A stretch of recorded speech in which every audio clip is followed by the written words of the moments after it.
Здраво, јас сум Марија Мајсторовска-Спирковска и имам задоволство повторно да ве поздравам на патот до извозот во 20 чекори. Подготвени ли сте за извозна продажба? Ги познавате ли царинските процедури при извоз? Каква е улогата на вашиот царински застапник? Познати ли ви се новините кај скратената извозна постапка? Дали знаете која е документацијата која треба да ја презентирате пред царинските органи за извоз? Ние, учесниците во проектот Трговија без граници, ви подготвивме корисни упатства за непречено спроведување на овие постапки. Нив ќе ви ги презентира мојот колега Александар Петровски од Царинската управа на Република Македонија. Но пред да ве препуштам на неговото искусно водство, дозволете да ве подсетам на организаторите на овој прв курс на македонски јазик, наменет за извозници почетници и оние кои се уште се подготвуваат за првиот извоз. Тоа се Предприемачкиот информативен центар за развој на мали и средни предпријатија од пограничниот регион на Битола и неговите грчки партнери во проектот кој е финансиски поддржан од Европската унија. Се надевам дека лекцијата која следи ќе ви биде од корист.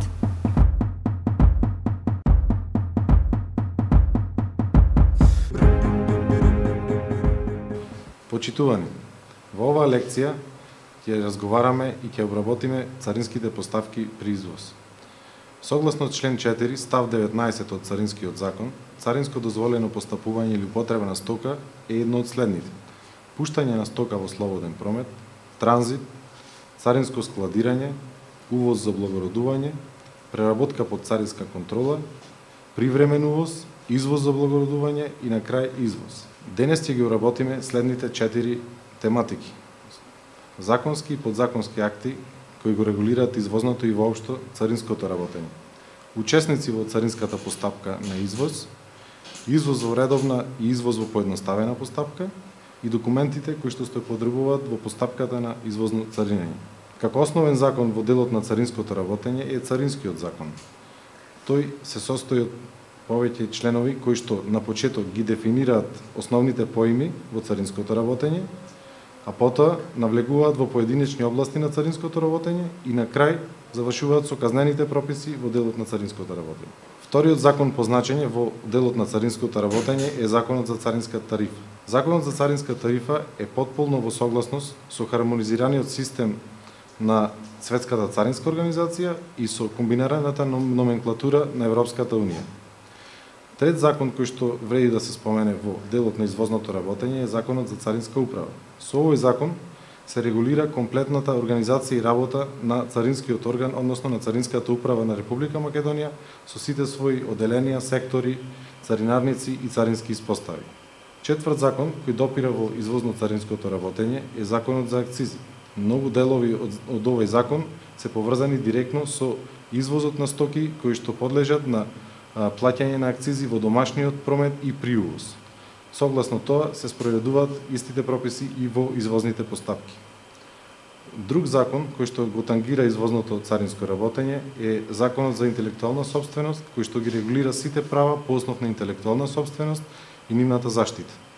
Покрај законските акти, како второстепени се тука и уредбите и упатствата, односно сите други подзаконски акти кои регулираат примената, спроведувањето и конкретните рокови. Основни учесници кои што се дел од царинската постапка при извоз се извозникот, превозникот, царинскиот застапник, главниот гарант во транзит, царинските органи, другите државни органи и стопанската комора во одредени случаи.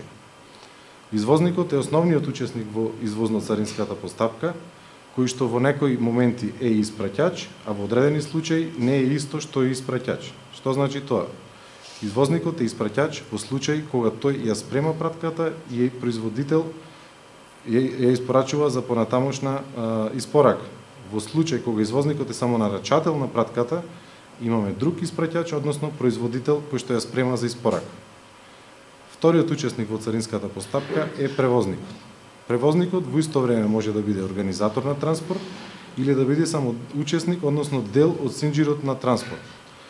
Дел од синџирот на транспорт е оној превозник кој што учествува во мултимодалниот транспорт, односно се работи за транспорт кој што преминува од едно во друго превозно средство. Во овој случај главната улога за организацијата на транспортот ја играат посредничките превозни компании кои што комуницираат со нарачателот на транспорт. Царински застапник може да биде во директно или индиректно застапување. Во случај на царинско застапување, директно застапување се работи за застапување за име и сметка на извозникот. Во случај на индиректно застапување се работи за сметка на извозникот, а во свое име, односно поголем дел од законската регулатива делува казнено и одговорно на царинскиот застапник кој што работи во индиректно застапување. Покрај овие две опции, на извозникот му е на располагање и опција на само застапување пред царинските органи, односно целокупната царинска процедура да ја носи самиот тој со поднесување на царинска декларација и сите други приложени документи. Друг учесник во извозно-царинската постапка е главниот гарант во транзит. Улогата на главниот гарант во транзит е потребна во оние случаи кога се работи за комбинирана извозно-транзитна постапка и тоа е она компанија која што поседува соодветна регистрирана гаранција за да може да гарантира дека стоката од извозната ќе стигне до излезната царинска испостава, односно до својата дестинација.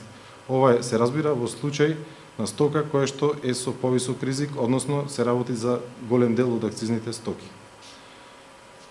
Царински органи кои што се инволвирани во царинската постапка при извоз се двете царински испостави, односно првата царинска испостава на извоз и царинска испостава на излез.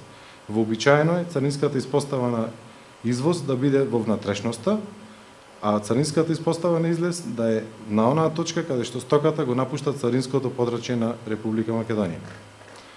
Други државни органи кои што учествуваат во извозните постапки се во случај кога според тарифното распоредување за одредени стоки се потребни дозволи и одобренија на кои што ги издават други државни органи.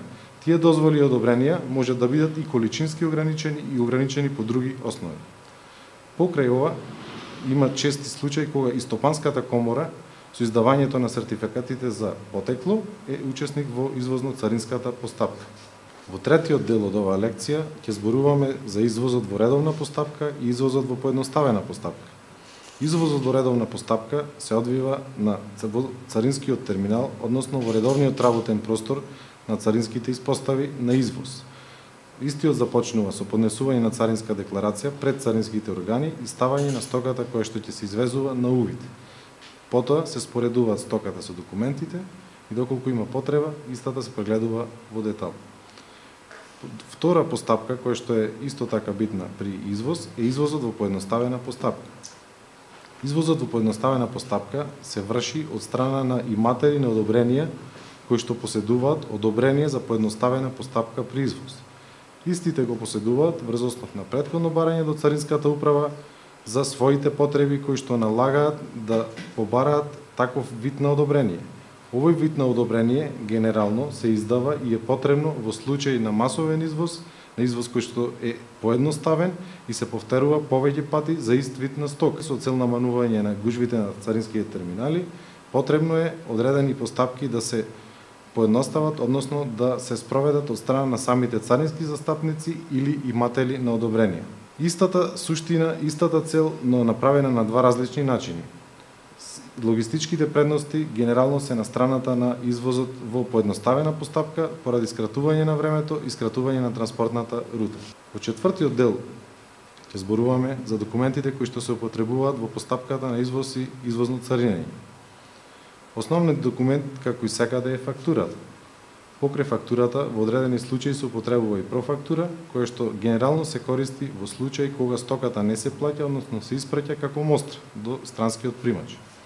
CMR-от е исто така еден од основните документи, покрај него во случај на железнички транспорт се користи ЦИМ, односно железнички товарен лист. Пакинг листата е еден од документите кои што реално ги дефинира начинот на пакување и контролата на стоките, ја го овозможува тоа да се одвива на многу полесен начин и одредени уверенија и одобренија доколку истото е пропишано согласно тарифното распоредување на стоките кои што се извезуваат. Сите овие претходно наведени документи се приложени кон ЕЦД-то, односно единствениот царински документ за извоз. Единствениот царински документ за извоз го подготвува царинскиот застапник или самиот извозник, зависно од видот на застапување. Истиот го поднесува до царинскиот орган заедно со сите претходно приложени документи. Во одредени случаи потребно е да се поднесе и електронска транзитна декларација, која што служи за покривање на транзитниот дел од извозната операција. Транзитниот дел значи дека одредена стока има повисок ризик, односно дека истата стока е подлежна на повисоки давачки од вообичаено за другите извозни стоки. Поради тоа е потребно главниот гарант да ја приложи својата гаранција во електронската транзитна декларација, која што гарантира дека стоката од извозната до излезната испостава ќе стигне во непроменета состојба, без уништување на царинските обележја и во определените рокови.